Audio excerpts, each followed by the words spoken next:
Dr. O, we talk about treasuries and treasury yields a fair amount. Why don't we just go ahead and get right into it? What's going on with treasuries right now? And why would the average American care? Yes. So, treasury yields are kind of the benchmark for other interest rates, including your mortgage rates, right? And corporate bonds. And so, when you're thinking about, hey, I want to go out and get a loan, a new credit card or a new mortgage, the reality is that you should, they're very much influenced by the direction of treasury yields, and treasury yields have been rising recently. And so it really, the question I'm getting from a lot of people is, okay, well, what's causing the increase in treasury yields? Well, what are the way to answer this question is basically to try to figure out what are some of the economic drivers, that cause the treasury yields to increase or decrease, right? And, drivers are essentially, inflation expectations and economic growth, prospects, right? If I expect the economy to, grow in the future, then I'm not likely to go ahead and save. I'm likely to go and spend or invest. I might invest in a bunch of companies, for example. And if I do that, then that competes with the demand for U.S. debt, for U.S. government debt, right? The demand for treasuries. And so the price of treasuries, all else equal, the price of treasuries goes down, right? And yields go up, right? And so that's just another example. Let me add to that. If my buddy Chris comes up to me and says, hey, I'd like to borrow some money, and I'll say, of course, Chris, I'd love to lend you some money. But if I expect inflation to be much higher in the future, right, then I might want Chris to pay me back with some interest, right, to compensate me for the loss of value, right? And remember, when he pays me back 2 or 3 years from now, my dollars might not be worth as much. And so what would I want to do? I would require a premium, right, in order to be compensated for the change in inflation, or my expectations for where inflation is going to be in the future. And so we talk about that in terms of term premium when we talk about treasuries, right? And so and so those are the factors, the reasons why we see changes in treasury yields. And so lately we've seen a slight uptick, and part of that uptick is driven by, right, growth and inflation expectations, right? We've had a combination of both higher tariffs, right? Trade wars, which could, create some near-term inflation risk. And at the same time, we've had this new bill, which basically is going to raise the deficit, and higher government spending, deficit spending, tends to do a couple of things. First, the spending is going to stimulate aggregate demand, right? You're going to have more spending. You're going to get some tax cuts, right, in the bill, right? When tax cuts put money back in people's pockets, which will stimulate some spending, right? And so that could be inflationary, right? It creates that inflationary risk. At the same time, it could stimulate economic activity and so stimulate growth, right? And so again, going back to my example, right? Higher inflation expectations, stronger economic growth prospects, right? Both of them could be contributing to why we're seeing treasury yields rising again, right? And of course, it also means that mortgage rates, for those who care a lot about the housing market, like myself, it means mortgage rates could actually remain somewhat elevated. Mm-hmm. And for how long? I mean, in this moment, we saw the Treasury yields.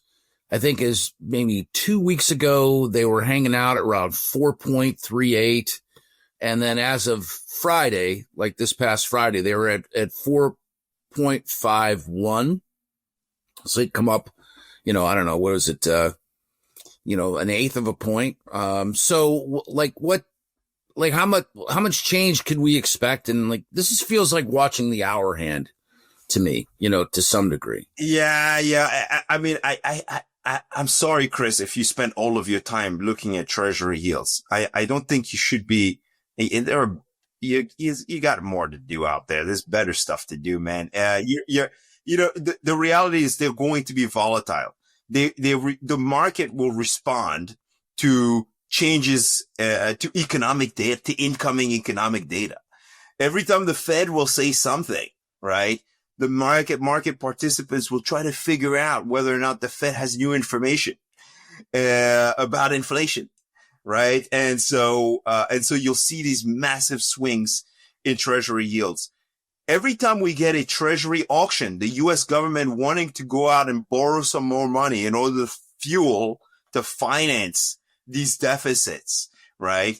The outcome of these auctions will help determine, right? The supply and demand dynamics will help determine what we end up seeing, in the market that day. Right. And so those are the reasons why you see these massive swings in yields. I expect the yields to inch a little bit higher because of the latest bill. Right. If that bill becomes law, the CBO estimates that not only much higher deficits than previously anticipated, much higher debt accumulation. And that's essentially is inflationary. And with that, the Fed will likely have to stay on the sidelines and not cut interest rates. Currently, market participants expect interest rates to drop about 3 times, to fall about 3 times this year, the Fed funds rate. If we get less than 2 or 3 rate cuts, and the market starts to price in that change, then yields could move considerably higher. Mm-hmm. Yeah, we're about at this point, a little more than 4 months into the Trump administration, and he's been calling for, a reduction to the Fed borrowing rate, like literally before he came in. He hasn't received one yet. Doesn't look like we're going to see another one. We're going to see one in June. Yeah. The policy coming out of Washington, D.C. is actually counterproductive to rate cuts. And so, it's one thing to call out for rate cuts.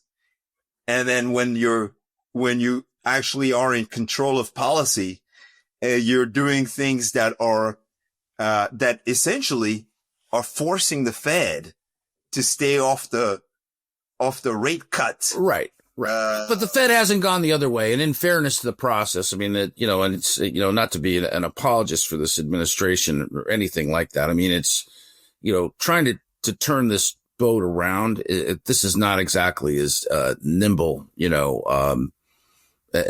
the Chris Craft out in your local bay. I mean, we're turning an ocean liner around as a country economically. So it'll be at the very least, though, it'll be interesting to see how this sort of evolves. And we've had all these levers pulled, on tariffs so far.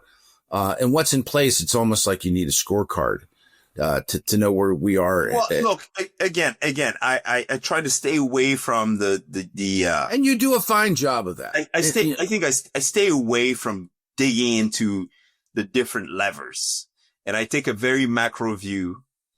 And so, essentially, and most people, yes, I think it's fair to say that, there's so much uncertainty about the impact of the policy.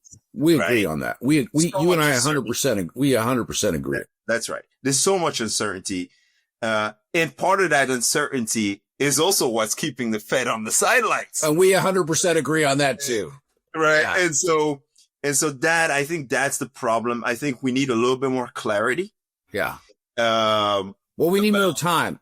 But what's tough on the American people right now, I think, and to go back to the consumer sentiment and why the consumer sentiment's at a 13-year low, is that there's not a basic understanding of economics that's widely held among Americans. I mean, we struggle with civics literacy.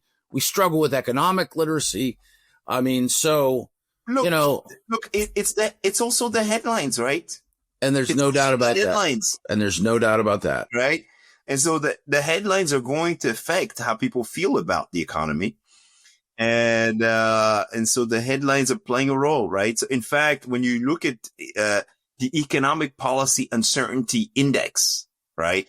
Part of the way that's constructed, they have what's called a news-based index, right? And there's a reason why they use a news-based index, because the news really affect how people feel about. And there's a reason why I never cite it, because it's baloney.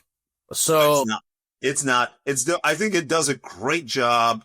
And the reason why I say that is because you could see it. You could see the impact. You could see the stock market dive in March and April. You could see it. You could see the spike in economic policy uncertainty. Sure. You could see the pullback in economic activity in April. It's a very real thing. And so, the way that people feel about things, I get it. I'm just saying, I think that a lot of media manipulates. Do you remember? I'll give you, we'll close on that. So do you remember I think it was 2022, first quarter, GDP went negative and everybody was panicking about a recession that was coming. We had a technical recession, right? Is that what they said? To say, hey, we're in a recession. We're in a recession. We were in a technical recession, right? I don't know. That time. Well, you're never going to let me forget. Let me tell you something. I asked you the question. Are we in a recession? We are not in a recession, Chris. We are not. Not that it wasn't a recession back then. It's not a recession right now. And in fact, like I said earlier, the tax law could offset some of the negative impact of tariffs on aggregate demand. And so I don't know how much, I haven't done that exercise yet, but essentially you have Fed presidents going out there basically saying, look, no interest rate cuts and no recession in the near future. They don't see it. All right. I appreciate your thoughts as always.